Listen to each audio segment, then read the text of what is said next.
warahmatullahi wabarakatuh. Perkenalkan, nama saya Siti Farah di Balonda. Di sini saya akan memberikan penjelasan umum dari struktur web yang kita buat. Nah, jadi web yang kami buat adalah aplikasi manajemen data mahasiswa berbasis PHP dan MySQL. Web ini terdiri dari beberapa halaman utama, yaitu halaman indeks sebagai halaman publik. Ini beranda ya. Selanjutnya halaman login untuk autentikasi ini. Selanjutnya ada halaman data untuk mengelola data. Di sini belum ditampilkan datanya karena kita belum login ya. Selanjutnya halaman gambar sebagai tambahan. Nah, semua halaman dirancang dengan tampilan yang konsisten, memiliki 4 bagian utama, yaitu header di bagian atas. Ini bagian header. Selanjutnya di bagian sini ada sidebar, berisikan beranda, data, gambar, dan login. Dan selanjutnya konten berisikan halaman utama, yaitu data-data mahasiswa, dan juga footer berisikan tahun. Selanjutnya, saya persilakan Lutfia untuk menjelaskan halaman indeks dan struktur database kami. Baik, terima kasih para Dimbas. Perkenalkan, nama saya Lutfia Regina Kolbi. Di sini saya akan menjelaskan halaman indeks dan struktur database yang kami gunakan. Nah, di sini adalah halaman indeks atau index.php atau halaman utama yang pertama kali muncul ketika web dibuka. Nah, halaman ini bersifat publik yang artinya bisa siapapun mengakses halaman utama ini. Nah, di sini ditampilkan tabel data mahasiswa yang berisi kolom NIM, nama, dan prodi. Nah, yang perlu diperhatikan di halaman ini, pengunjung hanya bisa melihat data saja, tidak ada tombol tambah, edit, atau hapus, dan detail. Nah, ini sesuai dengan perintah soal bahwa halaman indeks ini tidak memiliki hak akses untuk mengelola data. Nah, untuk database, kami menggunakan MySQL dengan nama database DB tugas 3, yang di dalamnya terdapat 2 tabel, yaitu tabel mahasiswa dan tabel user. Nah, di dalam tabel mahasiswa, terdapat kolom dengan nama ID mahasiswa, NIM, nama lengkap, prodi, tanggal lahir, dan bio singkat. Nah, untuk tabel user, di dalamnya terdapat kolom yang bernama ID user, username, dan password. Nah, untuk tabel user ini, untuk menyimpan data akun, Nah, tabel user ini digunakan untuk menyimpan data akun untuk login. Nah, koneksi ke database diatur di file koneksi PHP menggunakan fungsi MySQL connect dengan server localhost, username root, dan password kosong karena kami menggunakan SAMPP di komputer lokal. Nah, kami isi data mahasiswa anggota kelompok kami ke dalam tabel ini. Kemudian pada tabel mahasiswa, kami isi semua nama anggota kelompok kami ke dalam tabel ini. Baik, selanjutnya saya persilakan teman saya untuk menjelaskan fitur login dan logout. Baik, saya Mutia Subayana dan saya akan menjelaskan fitur login dan logout pada web kami. Nah, jadi di halaman login ini terdapat di file login.php. Nah, di sini terdapat form dengan 2 input, yaitu ada username dan password. Lalu ada tombol login. Nah, ketika tombol ini diklik, data dikirim ke file proses login.php menggunakan method post. Nah, di dalam proses login.php ini sistem akan mengecek username dan password yang dimasukkan ke tabel TB user di database. Jika cocok, maka session dengan nama login admin akan dibuat dan pengguna diarahkan ke halaman data. Nah, jika ini tidak cocok, pengguna akan dikembalikan ke halaman login. Nah, untuk akun yang kami gunakan, username-nya itu adalah admin. Dan untuk passwordnya itu yaitu 1, 2, 3, 4, dan 5. Kita login.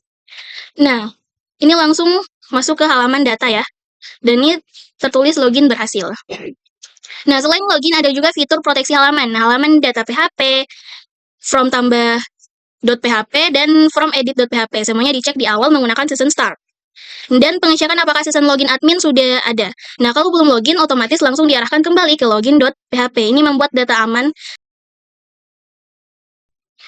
Dan untuk bagian logout-nya, ada file logout.php yang bertugas menghancurkan semua session menggunakan perintah session destroy.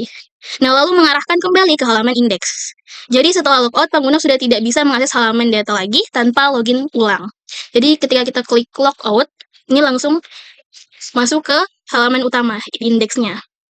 Nah, untuk di bagian, kita harus login dulu ya. Di sini kita klik datanya, ini langsung muncul, harus login terlebih dahulu. Misalnya kalau kita masukkan username yang salah, misalnya di sini nama saya ya. Nah, di sini ketika klik login, itu akan muncul login gagal. Terima kasih. Baik, terima kasih Mutia. Saya Reski Pramunggalang akan menjelaskan fitur tambah data dan edit data. Di fitur tambah data ada file form tambah PHP. Di sini tersedia form yang berisi kolom NIM, Nama lengkap, prodi dalam bentuk pilihan radio button antara sistem informasi dan teknik informatika. Tanggal lahir menggunakan input type date dan bio singkat berupa teks area. Setelah diisi, data dikirim ke proses tambah .php yang akan menjalankan perintah insert ke dalam tabel TB mahasiswa di database. Fitur tambah ini hanya bisa diakses setelah login. Kalau belum login dan mencoba buka form tambah .php, langsung diarahkan ke halaman login. Oke, langsung saja kita akan demonstrasikan saja. Di sini kita klik tambah datanya. Sini contoh kita taruh dulu nih. Lalu kita taruh nama.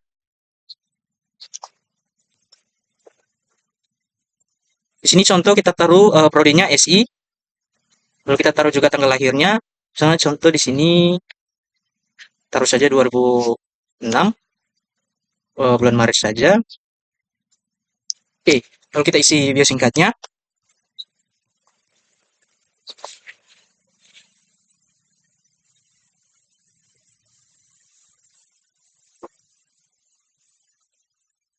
Oke, coba kita simpan. Nah, di halaman data, tambah datanya sudah berhasil. Kita coba cek detailnya. Oke, halaman detailnya juga berhasil. Yang berisi dari NIM 22405, namanya Elsa Mengkodangan, prodi sistem informasi, tanggal lahir 2006 bulan Maret tanggal 8, lalu bio singkatnya adalah saya adalah mahasiswa STMIK Multikom. Oke, kita coba edit dulu, pergi ke edit. Nah, di edit sini adalah selanjutnya fitur edit data ada di file from edit.php. Cara kerjanya ketika admin mengklik tombol edit pada salah satu baris data di halaman data, sistem akan mengirim ID mahasiswa melalui URL from edit.php, kemudian mengambil data mahasiswa tersebut dari database dan langsung menampilkan di form. Jadi kolom sudah terisi otomatis dengan data yang lama.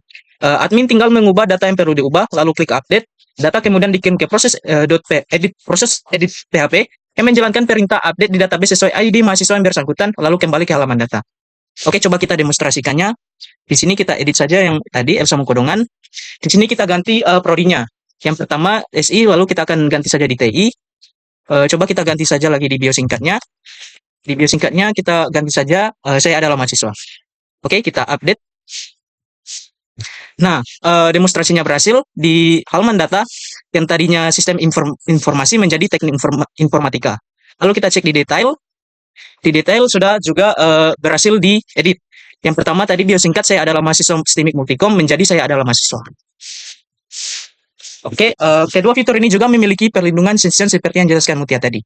Selanjutnya, Rafli akan menjelaskan fitur hapus data, fitur pencarian. Terima kasih. Saya Rafli Van Gobel dan saya akan menjelaskan dua fitur terakhir yaitu hapus data dan pencarian sekaligus menutup presentasi kami. Pertama, fitur hapus data ada di file hapus.php di halaman data. Setiap baris mahasiswa memiliki tombol hapus. Ketika tombol ini diklik, sistem akan menampilkan konfirmasi dengan pesan yakin hapus. Ini penting agar admin tidak sengaja menghapus data.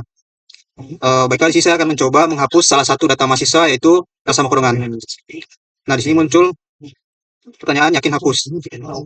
Kalau admin memilih oke, maka browser akan mengirimkan ID mahasiswa ke hapus.php melalui URL. File hapus.php kemudian menjalankan perintah delete di database berdasarkan ID mahasiswa tersebut. Lalu kembali otomatis ke halaman data. Baiklah, di sini saya akan menekan oke dan data mahasiswa tersebut terhapus. Jadi dengan fitur ini admin bisa membersihkan data yang tidak diperlukan lagi dengan mudah dan aman karena ada konfirmasi terlebih dahulu. Selanjutnya, web kami juga memiliki fitur pencarian data. Fitur ini ada di halaman data.php dan hasilnya ditampilkan di file hasil pencarian.php. Di halaman data, di bagian atas tabel terdapat kolom input teks dan tombol cari. Admin bisa mengetikkan kata kunci seperti NIM atau nama mahasiswa, lalu klik tombol cari. Data kemudian dikirim ke hasil pencarian.php menggunakan metode POST. Di hasil pencarian.php, sistem menjalankan query select dengan kondisi like database, sehingga data mahasiswa yang cocok dengan kata kunci akan muncul di tabel hasil pencarian. Ini sangat membantu admin ketika data mahasiswa sudah banyak dan perlu menemukan data tertentu dengan cepat tanpa harus scroll ke bawah satu persatu. Baiklah, di sini saya akan mencoba fitur pencarian datanya. Di sini saya akan mengetikkan nama teman saya, yaitu Raski. Lalu enter. Nah, di sini langsung pergi ke nama Raski Pratama Bugalam.